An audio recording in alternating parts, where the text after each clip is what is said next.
नमस्कार, मैं हूँ विकास टेकरे और स्वागत करता हूँ आप सभी का। आइए जानते हैं एमए इतिहास सेकंड सेमेस्टर के चौथे प्रश्न पत्र भारत में राज्य की पहली इकाई में एक महत्वपूर्ण विषय लॉर्ड रिपन कालीन स्थानीय प्रशासन व्यवस्था एवं बाद में उसका विकास।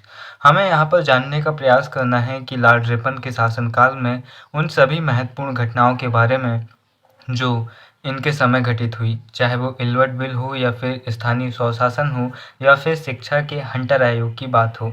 इस वीडियो में हम हंटर आयोग की बात करेंगे। अगर आप एमए के विद्यार्थी हैं तो बेहतर है। अगर आप किसी भी क्लास के विद्यार्थी हैं या फिर किसी भी एग्ज़ाम्स के प्रिपरेशन के विद्यार्थी हैं जहां पर हंटर आयोग शिक्षा के प्रमुख विकास क्रम में पूछा जाता है, तो आपको यहाँ पर जानना चाहिए कि हंटर आयोग के विषय में हम बेहतरीन जानकारी आपको देने वाले हैं, क्योंकि हमारी जानकारी यूनिफाइड इतिहास की इस फाइनल ईयर की बुक से होने वाली है, जिसके लेखक हैं सत्यनारायण दुबे। साथ ही बहुत ही मास्टर ब्लास्टर इतिहास की बुक स्पेक्ट्रम से भी हमारी जानकारी है।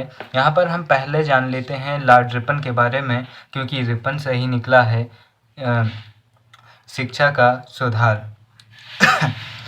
दोस्तों, लॉर्ड रिपन जिनका शासनकाल रहा 1880 से 1884, इनके बारे में कुछ और जानते हैं। मार्क्वेस ऑफ रिपन का जन्म 1827 में हुआ। उसने अपना जीवन ब्रसेल्स दूतावास में एक सहायक अधिकारी के रूप में आरंभ किया। 1852 ईस्वी में वह उदारवादी दल की ओर से हाउस ऑफ कॉमन्स यानी कि लोकसभा में चुना गया। 1859 में वह भारत में अनुसचिव नियुक्त हुआ। 1866 से 1868 तक लॉर्ड रिपन भारत के सचिव पद पर कार्य करते रहे। 1868 से 1874 ईस्वी तक वह ग्लैडस्टन के मंत्रिमंडल का सदस्य रहा और उसने आयरिश चर्च अधिनियम, एजुकेशन अधिनियम तथा वैलेट अधिनियम जैसे महत्वपूर्ण कानून बनाने में सहायता प्रदान की। 1880 ईस्वी में वह भारत का वायसराय नियुक्त हुआ और उसने प्रशासनिक व्यवस्था में तथा शिक्षा में महत्वपूर्ण सुधार करने का कार्य किया। यह हमारा दुर्भाग्य ही कह सकते हैं कि जिन्होंने हम पर शासन किया, आज हमें उन्हें रटना पड़ रहा है। लेकिन क्या करें, यही इतिहास है। यहाँ आपको अच्छा भी सीखना पड़ता है और बुरा भी सीखना पड़ता है।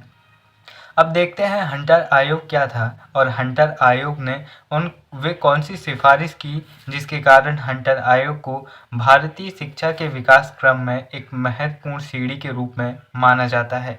लॉर्ड रिपन की शिक्षा संबंधी सुधार में प्रमुख था हंटर शिक्षा आयोग, जिसे 1882 से 83 के मध्य बनाया गया था। आपसे पूछा जा सकता है कि हंटर आयोग कब बनाया गया था, तो 1882 में बनाया गया था। लॉर्ड रिपन ने शिक्षा के क्षेत्र में महत्वपूर्ण सुधार किए। उसने 1882 ईस्वी में डब्ल्यू हंटर की अध्यक्षता में एक शिक्षा आयोग का गठन किया, जिसे हम हंटर आयोग के नाम से भी जानते हैं। हंटर आयोग ने एक अध्ययन के बाद अपनी सिफारिशें सरकार के सामने प्रस्तुत की और उन सिफारिशों का क्रम इस प्रकार था। पहली सिफारिश थी, प्राइमरी शिक्षा गंभीर रूप से पिछड़ी हुई है, क्योंकि इससे पहले 1854 का बुड्ढे डिस्पैच हो, जहां पर शिक्षा को 3 स्तर पर प्राथमिक या फिर हायर सेकेंडरी और फिर हायर एजुकेशन में बांटा गया था, तो उस पद्धति के बाद भी प्राइमरी शिक्षा के विकास में कोई ज़्यादा बदलाव नहीं हुए थे। इस आयोग ने कहा कि प्राइमरी शिक्षा बहुत पिछड़ी हुई है, इसके विकास के लिए अधिक से अधिक प्रयास किए जाने जरूरी है।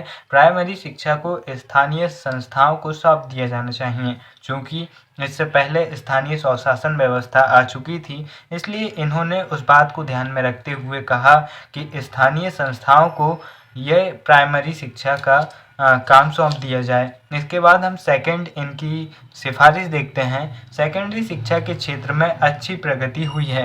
इन स्कूलों को व्यक्तिगत संस्था को सौंप दिया जाए तथा इनको सरकार आर्थिक सहायता प्रदान करे। चूँकि वुड डिस्पैच में भी जो 1854 में आया था लॉर्ड डलहौजी के शासनकाल में, उसमें भी यह स्पष्ट रूप से कहा गया था कि सरकार निजी क्षेत्रों को भी शिक्षा के क्षेत्र में अवसर दे और स्कूल खोलने पर उनकी मदद करे और उनकी आर्थिक सहायता करे। लेकिन ज़्यादा प्रयास हुए नहीं, इसलिए हंटर आयोग ने भी उसी सिफारिश को दोबारा दोहराया। तीसरी सिफारिश आती है, स्कूल तथा कॉलेजों में ऐसे पाठ्यक्रम लागू किए जाएं जिससे छात्रों को व्यावसायिक और औद्योगिक शिक्षा प्राप्त हो सके। इसके साथ ही उन्होंने अपनी चौथी सिफारिश में कहा कि कुछ बहुदंडी स्कूल खोले जाएं, यानी कि कुछ तकनीकी स्कूल खोले जाएं जिनके परिणाम के आधार पर अनुदान प्राप्त किया जा सके।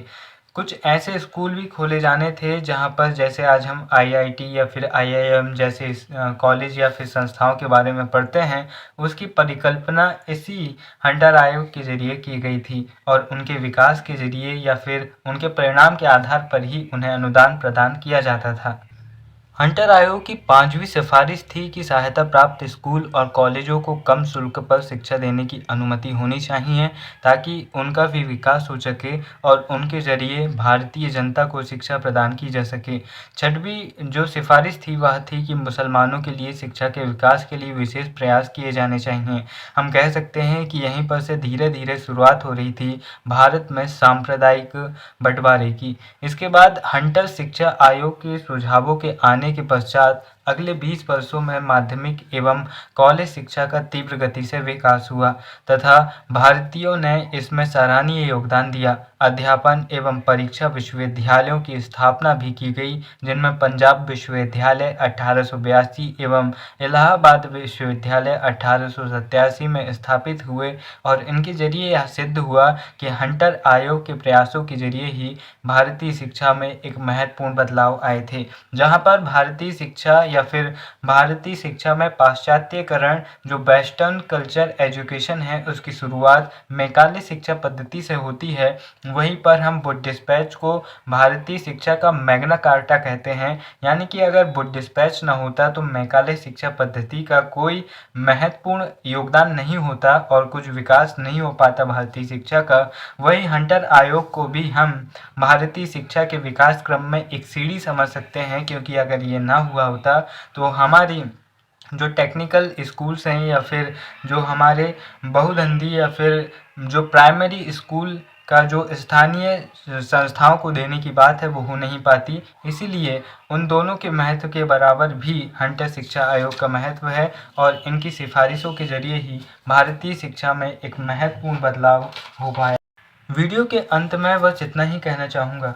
रूसी लेखक फ्योदोर दोस्तोयेव्स्की कहते हैं, इंसान केवल अपनी परेशानियाँ गिनना पसंद करता है, कभी अपनी खुशियाँ गिनना पसंद नहीं करता। जहाँ पर लिखा होता है कि यहाँ मत जाइए, हमारी नज़र कहती है कि यहाँ ज़रूर जाकर देखो कि क्या ऐसा है क्या कि जो लोग कह रहे हैं कि यहाँ मत जाइए। इसीलिए ज़िंदगी का ये सिद्धांत है कि हमेशा अपनी खुशियों को देखिए और खुश रहिए। लेकिन हमारा ध्यान कहाँ जाता है, हम दुखी क्यों हैं और हमारी समस्याएं क्या है। इसीलिए अपनी खुशियों को ढूंढिए और जीवन में खुश रहना सीखिए। फिर मिलेंगे अगले किसी और वीडियो में, तब तक के लिए नमस्कार, जय हिंद।